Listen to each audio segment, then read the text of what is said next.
Je vois vos yeux et c'est le plus important.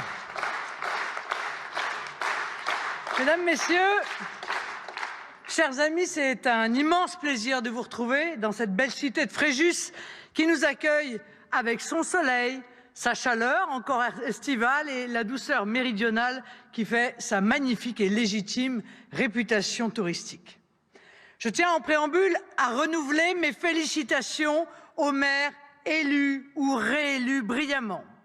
Je pense d'abord bien entendu à notre hôte, cher David Racheline, mais aussi à Steve, Julien, Joris, Grégoire, Philippe, Franck, Fabien, Romain, Ludovic, avec une mention particulière, je suis sûre que vous ne m'en voudrez pas, pour Louis et sa victoire éclatante dans la grande et belle ville de Perpignan.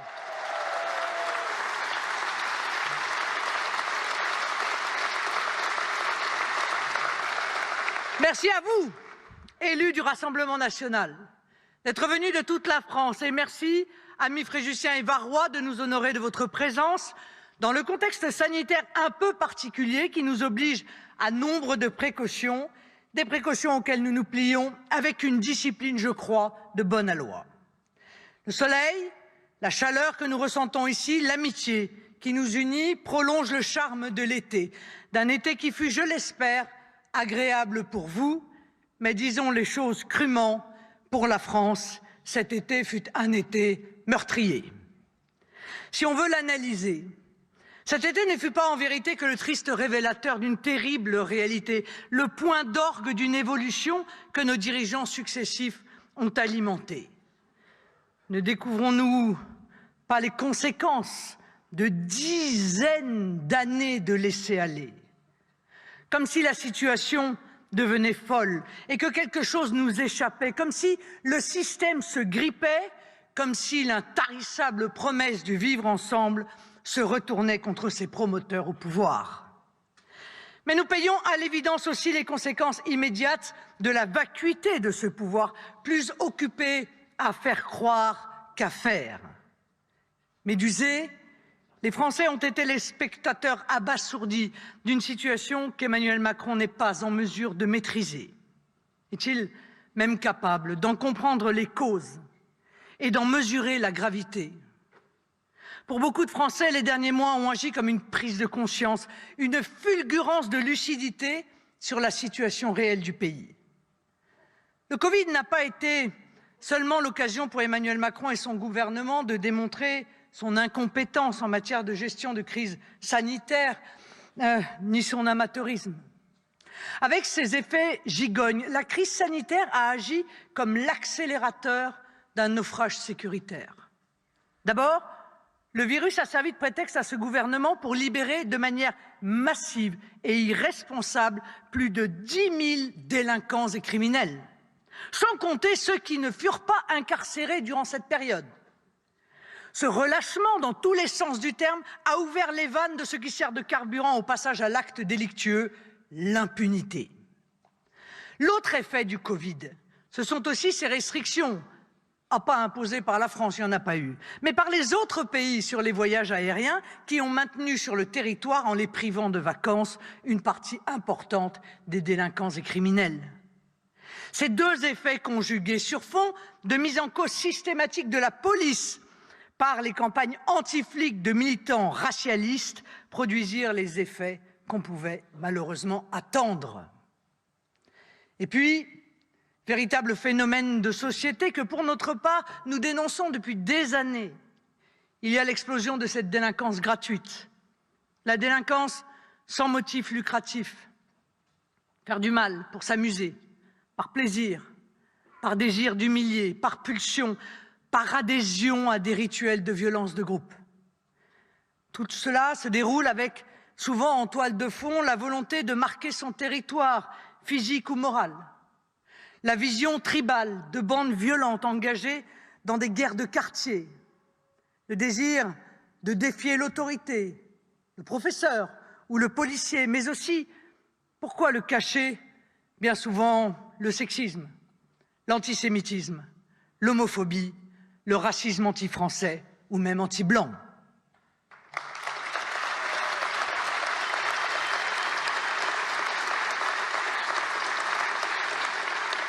Car si nous souhaitons apporter les bonnes réponses à l'aggravation de la délinquance et de la criminalité dans notre pays, nous devons d'abord regarder en face la réalité. Celle-ci est en partie une conséquence de l'immigration anarchique et incontrôlée imposée aux Français depuis des années et même des décennies. C'est sur le terreau, mes amis, c'est sur le terreau de la société multiculturelle, elle aussi imposée aux Français, qu'a germé cette violence. Ainsi, comme à Dijon, des communautés étrangères vivent face à face et non plus côte à côte, communautés au sein desquelles certains revendiquent même clairement une confrontation identitaire avec la France. Pour autant, je ne veux pas confondre les étrangers qui respectent nos lois avec ces voyous. Je réaffirme sans la moindre ambiguïté que de nombreuses personnes d'origines immigrées qui aiment la France et ont adopté nos codes sociaux sont les premières victimes de ces agissements criminels. Comme nous tous, ils comptent les morts, les larmes aux yeux, tremblent pour leurs enfants, s'exaspèrent pour les nuisances ou dégradations. Dans les zones de non-droit qu'ils n'ont pas les moyens de quitter, ils en sont les otages et subissent en silence et se sentent abandonnés. Ceux qui nient d'ailleurs les zones de non-droit ou empêchent la République d'y instaurer la loi sont les complices de ces situations indignes. Je le dis avec toute la détermination dont je suis capable. L'État doit protection et assistance à tous, Français ou immigrés, quel que soit le quartier. Son rôle premier est de briser les féodalités oppressantes, surtout lorsqu'elles sont mafieuses. Dans cette société en train de devenir folle, où les pulsions les plus répugnantes croient pouvoir s'exprimer, la violence nihiliste se généralise aux édifices religieux et aux cimetières avec d'abjectes profanations. Elle s'étend aussi aujourd'hui aux animaux, à l'image de ces ignobles mutilations de chevaux qui se multiplient. C'est encore cette violence qui voit les élus de la République frappés ou les personnels soignants régulièrement agressés. Un passant peut être passé à tabac sans raison, pour un regard, une cigarette, souvent un prétexte pour en découdre, pour montrer sa supériorité, pour humilier. Ce sont ces femmes massacrées par leurs conjoints malgré les signalements de violences conjugales. Ce chauffeur de bus lynché pour avoir demandé à des passagers de payer et de porter leur masque. Ce sont ces meurtres au couteau, quand ce n'est pas au tournevis pour une place de parking, un sandwich. Et puis, il y a ce que la presse appelle pudiquement les voitures folles. Celles qui foncent sur des terrasses de café pour une simple contrariété. Celles qui fauchent une jeune aide-soignante et la traînent sur 800 mètres ou celles qui écrasent une gendarme sur un barrage. On ne peut que s'alarmer dans ce contexte du signal qui est donné par le gouvernement Castex d'engager la dépénalisation de l'usage des stupéfiants avec des amendes que personne ne paiera. C'est inopportun, catastrophique et criminel. Les victimes de cette violence devenue atrocement ordinaire s'appelaient Axel, Philippe, Mélanie, Thomas, Marin, Augustin. Ils auraient pu être de notre famille, nos frères ou sœurs, nos pères ou nos mères, nos enfants. Parce que, mes amis, vous le savez, derrière des faits que l'on dit divers, comme s'ils étaient inévitables, il y a des femmes et des hommes, blessés dans leur chair et leur âme et parfois arrachés à la vie. Il y a des familles dévastées, il y a des parents ou des enfants anéantis et même détruits pour le reste de leur existence.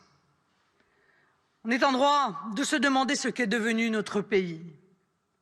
Vers quel abîme roule-t-il lorsque dans le même temps tout est fait pour neutraliser l'action des forces de l'ordre, les diffamer et les fragiliser?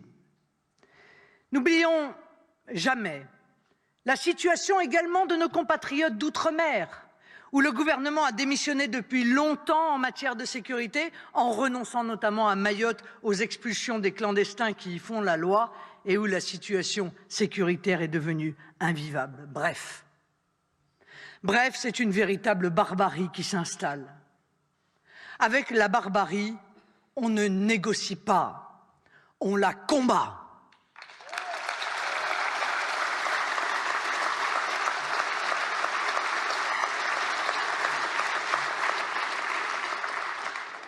Mais mes chers compatriotes, ce qui nous interpelle au plus profond de nous, le plus inquiétant, reste cette absence de considération assumée pour la personne humaine.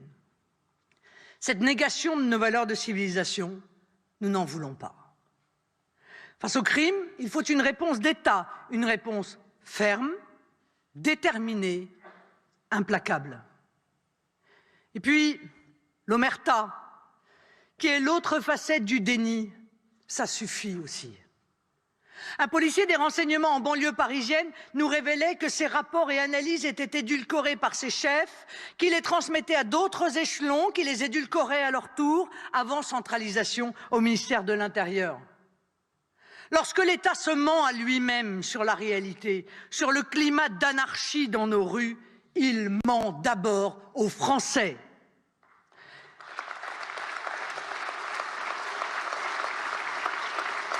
Déni, mais pas seulement, inertie également. Lorsque presque toutes les dépêches d'agences décrivant des émeutes dans les quartiers terminent par « il n'a été procédé à aucune interpellation ». Lorsque, dans une opération pourtant très médiatique à Grenoble, dans un quartier sous contrôle mafieux, le bilan se borne à la saisie de 2 scooters. Cela en dit long sur l'absence de volonté politique de nos dirigeants. Lorsque l'État se félicite du retour au calme à Dijon, dans la guerre armée entre Tchétchènes et Maghrébins, alors que la fin de la récréation a été sifflée sous l'égide d'un imam à la mosquée du coin, il n'y a plus ni droit, ni État de droit.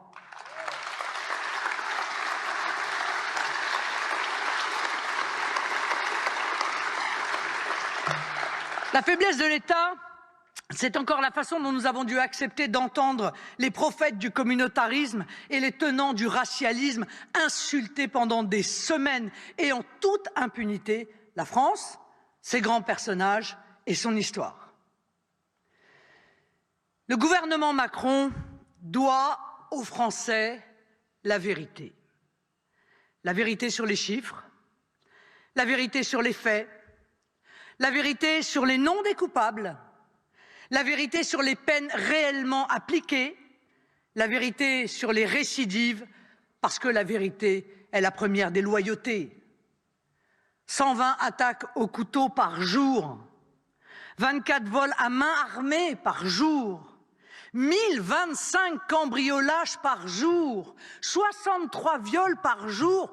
Comment M. Dupond-Moretti peut-il ignorer ces chiffres et prétendre, avec un sens de la formule d'un cynisme rare, que dans le pays où se multiplient les entailles au niveau du cou, pour reprendre la terminologie médiatique, la France n'est pas un coupe-gorge? À l'Élysée, le président range un meurtre parmi les incivilités, tout juste si Emmanuel Macron ose reconnaître dans ce chaos sécuritaire une banalisation de la violence. Le ministre de la Justice, lui, ne voit dans les inquiétudes des Français qu'une dérive populiste, un sentiment d'insécurité, un fantasme. Comment peut-on agir quand on nie la réalité? Comment peut-on agir quand le ministre de la Justice lui-même ose affirmer que la délinquance des mineurs, et notamment des mineurs étrangers isolés, est stable depuis 10 ans, alors que les chiffres de son propre ministère prouvent le contraire? Cette dernière augmente en nombre, mais aussi en gravité. En faisant le choix de M. Dupond-Moretti, M. Macron a opté pour une politique pénale qui se préoccupe plus des délinquants que des victimes. Or, une doctrine judiciaire qui considère l'acte criminel non pas comme la violation de la loi avec un préjudice pour autrui, mais comme un accident dans la vie du délinquant n'est pas recevable. De même, je m'inquiète de la vision idéologique qu'a le garde des Sceaux de la prison. Pour lui, elle n'a vocation à être ni une sanction, ni une mesure de protection de la société. Pour M. Dupond-Moretti, rien de tout cela. Il le dit lui-même, il préfère des alternatives à la prison. Mes chers amis, on peut tourner ça dans tous les sens. Mais pour un criminel, l'alternative à la prison, ça s'appelle la liberté. Et pour la société, ça s'appelle le danger. Comme l'a prouvé, hélas, encore, la libération anticipée de l'assassin présumé d'une jeune fille de 15 ans à Nantes. Face à ce drame, M. Dupond-Moretti répond qu'il faut se taire. Et l'on comprend mieux, d'ailleurs, son souhait exprimé il y a quelques années d'interdire le Rassemblement national. Nous ne nous tairons pas, bien sûr. Nous dirons non. Non, moi je dis non. Il faut maintenant agir.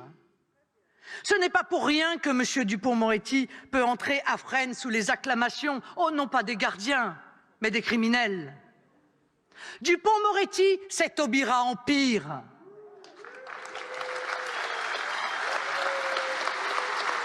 Mais d'ailleurs, il ne se contente pas d'ailleurs de libérer les détenus, il a milité pour le retour des djihadistes de Daesh, alors qu'il est démontré que 60% des djihadistes revenus en France ont récidivé.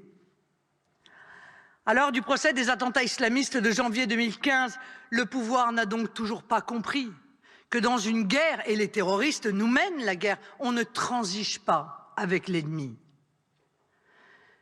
Mesdames et messieurs, notre justice est en crise.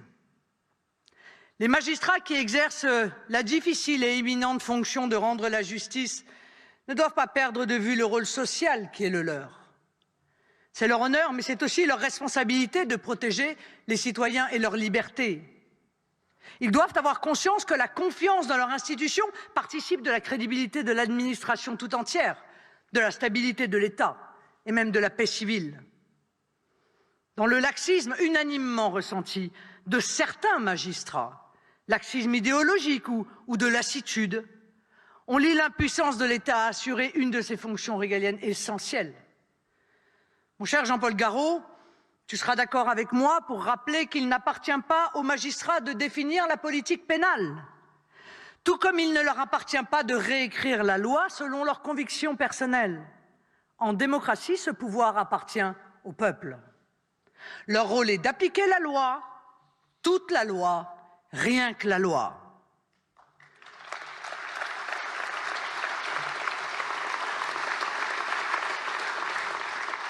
Et puis, mes amis, il faut le dire, la délinquance, c'est toujours les mêmes.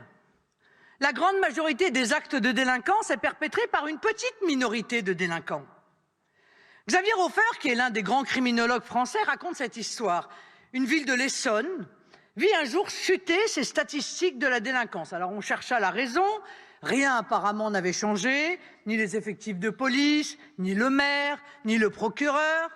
Et puis à force de chercher, on découvrit que 2 frères s'étaient tués en moto. 2 frères, responsables à eux seuls de la moitié des actes de délinquance sur la commune. Ce constat pose à l'évidence le problème de la multirécidive qui atteint un tel sommet que le jeune délinquant a le temps de s'installer dans le métier, d'y prendre ses marques et finalement de penser la prison lorsqu'elle arrive, si elle arrive, comme un accident du travail.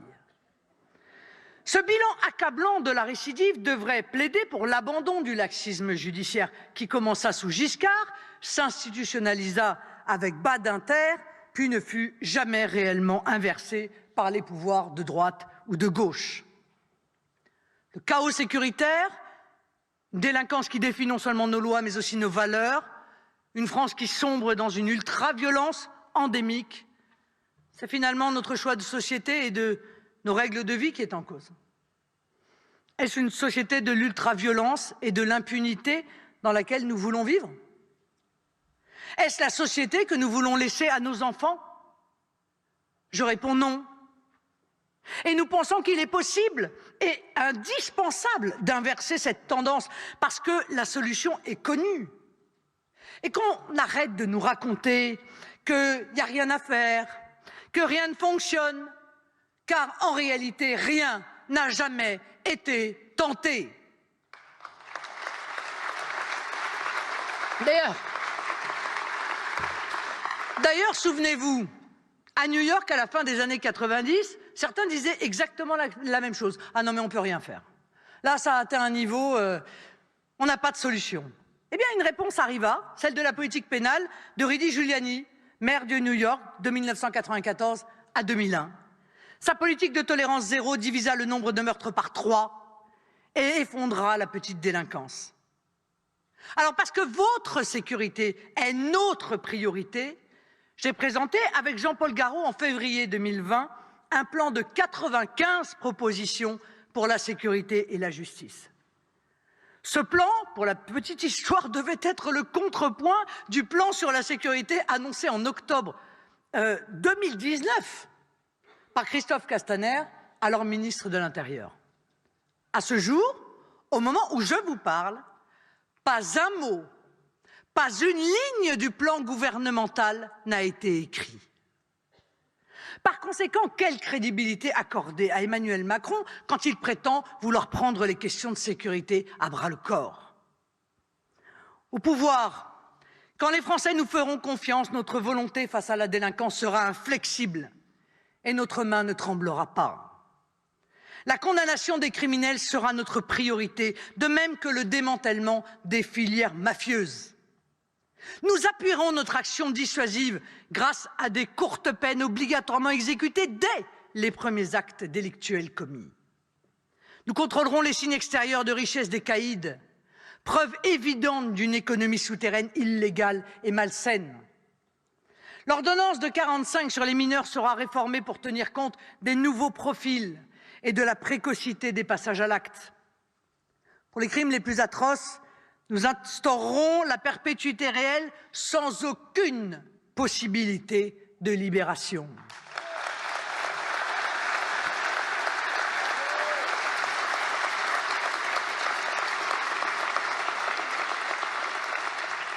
Au-delà des peines pénales, nous imposerons la réparation pécuniaire effective des victimes, comme le prévoient déjà les codes civil et pénal.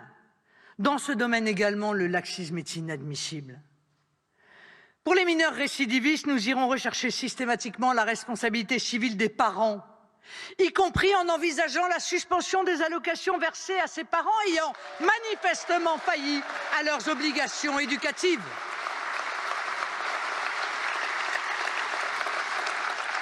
Pour assainir les quartiers gangrénés, les familles de délinquants seront systématiquement expulsées des logements sociaux.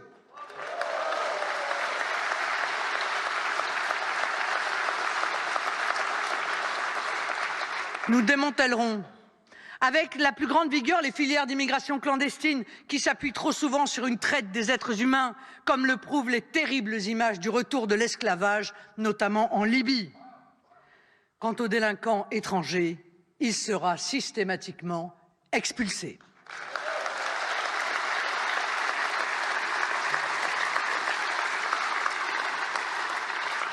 D'une manière plus générale, mes amis, pour tous ceux qui sont tentés par la délinquance, nous établirons une triple certitude. La certitude des poursuites, la certitude des sanctions, la certitude de l'exécution de la peine et de la réparation due aux victimes. L'impunité, c'est fini. Les peines fictives, c'est fini. La prison-garderie, c'est fini.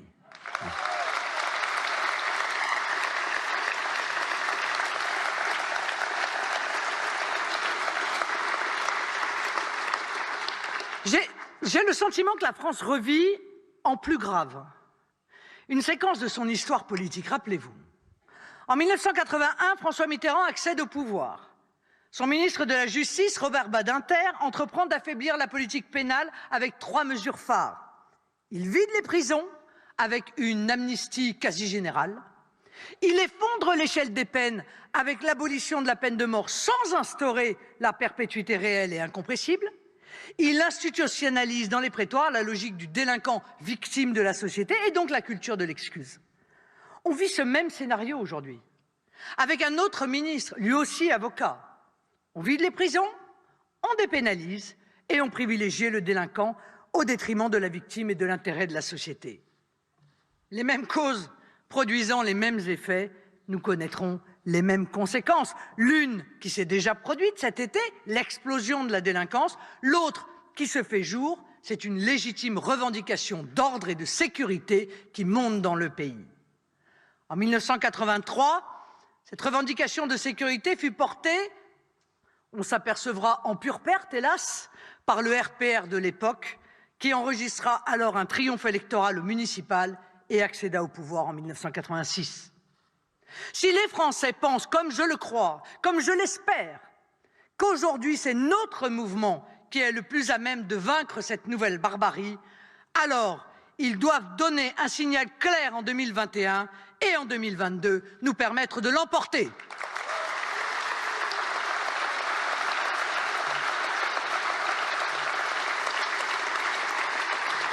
C'est possible, mes amis, à l'heure des grands basculements. Vous le constatez, les événements en France comme dans le monde s'accélèrent. Nous avons vu qu'un grain de sable de la taille d'un virus peut contrarier et réorienter la marche du monde. En réalité, nous assistons en direct à un processus de décomposition d'une utopie politique, le mondialisme, n'en déplaise à ceux qui affirmaient qu'il n'y avait pas d'alternative. Nous vivons incontestablement une fin de cycle dont l'effroyable crise économique qui s'annonce, véritable tsunami que les mesures d'endiguement mal orientées et mal conçues du plan de relance ne parviendront vraisemblablement pas à arrêter, sera le point d'orgue. Si l'été fut meurtrier sur le plan sécuritaire, l'automne risque de l'être tout autant sur le plan économique et sur le front de l'emploi.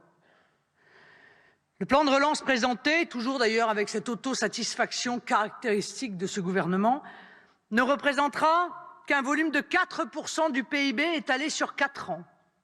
Alors que nous savons d'ores et déjà que la baisse du PIB sera d'environ 10% pour la seule année 2020. Et ceci avec l'objectif, nous a dit Monsieur le maire, annoncé de façon tonitruante, de création de 160 000 emplois, alors que 800 000 emplois sont menacés d'être détruits, là encore, dès 2020.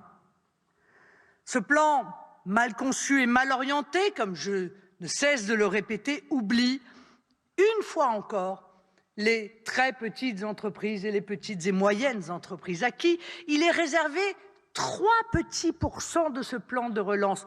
3% du plan de relance, en garantie d'ailleurs seulement, alors même que nos 3,7 millions de TPE-PME sont le cœur nucléaire de notre économie et surtout de l'économie de nos territoires. La contradiction de la faiblesse des moyens engagés avec les grandes déclarations politiques de M. Castex lors de son entrée en fonction, cette contradiction est cruelle. On ne sauvera pas l'emploi dans les territoires en abandonnant les TPE-PME, vivier de 80% de l'emploi salarié privé dans notre pays. J'ai proposé, vous vous en souvenez sûrement, dès avril 2020, en plein cœur de la crise, un dispositif simple et vertueux pour mobiliser immédiatement une enveloppe de 10 milliards d'euros en fonds propres par mois pour les TPE-PME de moins de 1000 salariés durant tout le temps de l'arrêt total d'activité, c'est-à-dire du confinement. L'objectif était de pallier immédiatement à leurs besoins en fonds propres qui, objectivement, leur font aujourd'hui si cruellement défaut. Nous aurions sauvé beaucoup d'entreprises si ce dispositif avait été opérationnel dès le début du confinement. De la même manière, mes amis, l'enveloppe réservée aux relocalisations est inversement proportionnelle au nombre de promesses faites depuis 6 mois sur ce sujet par le gouvernement et par le président. 1%! Seulement 1% du plan de relance pour une politique qui était pourtant annoncée avec tambour et trompette comme une grande priorité. C'est une trahison. Sans compter qu'Emmanuel Macron et ses amis se refusent à remettre en cause un tant soit peu le modèle ultralibéral qu'ils chérissent et qui crée, nous le savons, une concurrence internationale déloyale insurmontable pour nos producteurs et nos industriels. Au Parlement européen, et nos députés le savent bien, les amis de M. Macron continuent même à préparer et à voter des accords de libre-échange avec le monde entier, comme si de rien n'était. Les grands montants de ce plan de relance, comme d'habitude, bénéficieront aux grands groupes, à qui, comme d'habitude, comme pour le CICE de M. Hollande, on ne demandera aucune contrepartie en matière de maintien ou de création d'emplois. Et puis, il y a ce qu'ils avouent en catimini dans la discrétion feutrée de la Commission des finances, les 40 milliards en provenance de l'Union européenne, donc de nos impôts, parce que ça finira ainsi, vous l'avez bien compris, ont une contrepartie, le retour de la réforme des retraites. Là encore, les grandes déclarations sur la souveraineté resteront de grandes déclarations. Il y aurait encore beaucoup à dire sur les faiblesses et les erreurs de ce plan de relance. Je pense notamment à une occasion manquée, la mobilisation d'une partie des 5 000 milliards d'épargne des Français. Un grand emprunt national rémunéré à 2%, bien supérieur aux 0,5% du livret A, aurait pu permettre aux Français de retrouver une part de souveraineté économique tout en soutenant nos entreprises et les emplois. Mesdames et messieurs, en réalité, nous n'assistons pas à une simple crise, mais à un retournement profond de notre modèle économique. Lorsqu'on a cru que le progrès et la modernité tenaient à la mobilité, eh bien, tout s'arrête quand les déplacements deviennent impossibles. Lorsque l'horloge du monde a été réglée sur le mouvement perpétuel des hommes et le déplacement ininterrompu des objets, l'immobilité imposée stoppe le mécanisme. C'est un changement de paradigme, à une révolution planétaire à laquelle nous insistons. Et nos dirigeants ne comprennent pas le mouvement tellurique qui se déroule sous nos pieds. En réalité, contrairement à ce que pensent les prétendus progressistes, le contraire de la mobilité n'est pas l'immobilité, mais la proximité. C'est pourquoi nous prenons le localisme, qui assoit les conditions d'une harmonie sociale et territoriale dans le cadre de ce qu'Hervé Juvin nomme à juste titre la civilisation écologique. Notre localisme est institutionnel, avec l'affirmation d'une démocratie de proximité, le retour des services publics de proximité, des compétences et financements clarifiés entre les collectivités locales. Notre localisme est économique, avec une politique active de relocalisation d'activités, de mise en place de circuits courts, avec l'implantation partout d'industries de transformation et le soutien actif aux entreprises de proximité, notamment les TPE, les PME et les artisans.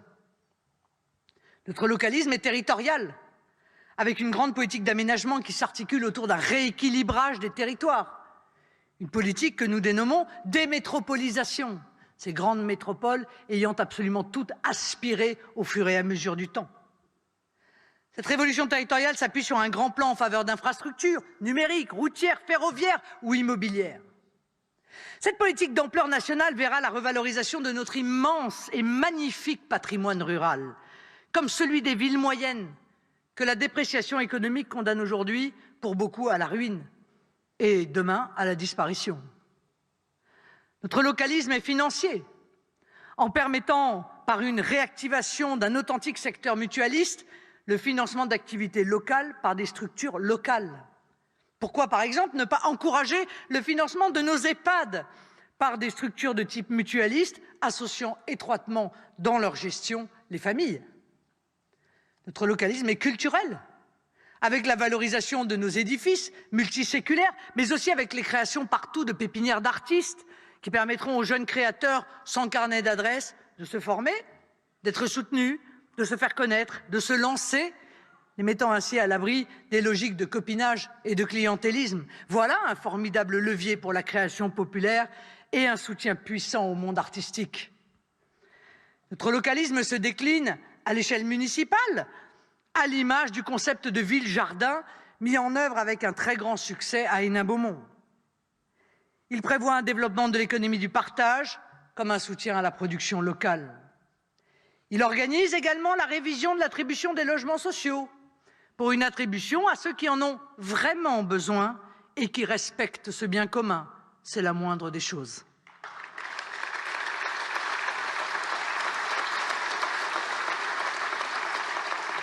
Enfin, mes chers amis, notre vision nationale elle-même procède du localisme. Lorsque le principe de subsidiarité impose de ne pas éloigner le pouvoir de décision et de contrôle du citoyen. C'est pourquoi nous ne voulons ni ne pouvons déléguer à l'infini nos choix de société à l'échelon supranational que représente l'Union européenne, mais lui réserver ce qui relève des grandes coopérations nécessaires entre nations libres et souveraines. Cela ne vous étonnera donc pas que nos candidats, notamment aux élections sénatoriales soutenues par le Rassemblement national, se présentent comme candidats localistes. Le combat entre les mondialistes et les localistes, les globalistes et les localistes est engagé depuis 2017. Au fil des mois, avec l'effacement des forces devenues résiduelles que sont la France insoumise et les Républicains, le débat se clarifie de jour en jour. Vous savez, il a fallu 2 présidentielles pour départager Giscard et Mitterrand et décider d'un choix de société en 1981. À l'époque, c'était entre socialisme et libéralisme. Rien d'étonnant s'il faut 2 élections pour que le localisme l'emporte.